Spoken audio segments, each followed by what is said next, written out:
I had a girlfriend once who said to me, you know, Dan, I always fake it when I'm with you. So I handed her a script and said, well, as long as you're pretending, here's how I'd like it to go. I had a girlfriend once who said to me, you know, Dan, I always fake it when I'm with you. So I handed her a script and said, well, as long as you're pretending, here's how I'd like it to go. Okay, here's what just happened. The first time I told that joke, most of you laughed. The second time I told that joke, no one laughed. By the third time I told that joke, you were all sick of it. Now that joke was one of my guarantees. It didn't matter where I was in the world, London, Amsterdam, Los Angeles, Tokyo. I told that joke every night for 3 years, and yet by the third retelling, you were all sick of it. Here's why that matters. The average human being in the first world is exposed to 3,000 formulaic communications messages a day, which means by the time they reach adulthood, 18 years of age, they have heard your favourite marketing punchline 19,710,000 times. Now, I'm not a numbers guy, but that's more than 3. We need to develop some new material if we're going to engage with people, because they're so used to hearing marketing messages now that they actively tune it out. The second consequence is that it's killing mediocrity. We used to be able to bombard people with boring formulaic marketing messages. We can't do that anymore. Now, the good news is people will still interact with marketing that's good.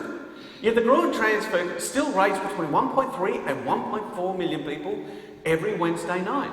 World's Funniest Commercials is always a ratings killer. And in 2009, for the first time in history, more people watched the Super Bowl ads on YouTube than actually watched the Super Bowl itself on television. The biggest sporting event in the United States. Which means the best place to buy an ad in 2009 was actually inside another ad. And the people like me who make ads should be paid more than professional athletes. I'm just seeding thoughts.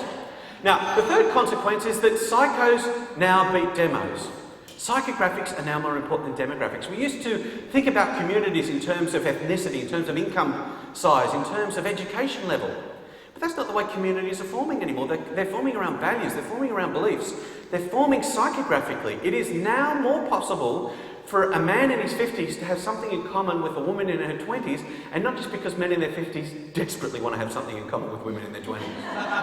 My business partner's husband is a 53-year-old stay-at-home dad with a 3-year-old daughter.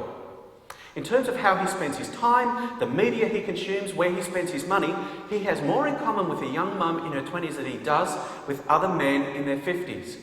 So thinking about communities psychographically is important if we want to engage them. And the last consequence is the fact that we no longer have control. You know, we used to be able to control the conversation, but now our communities are able to interact with us and actually challenge us.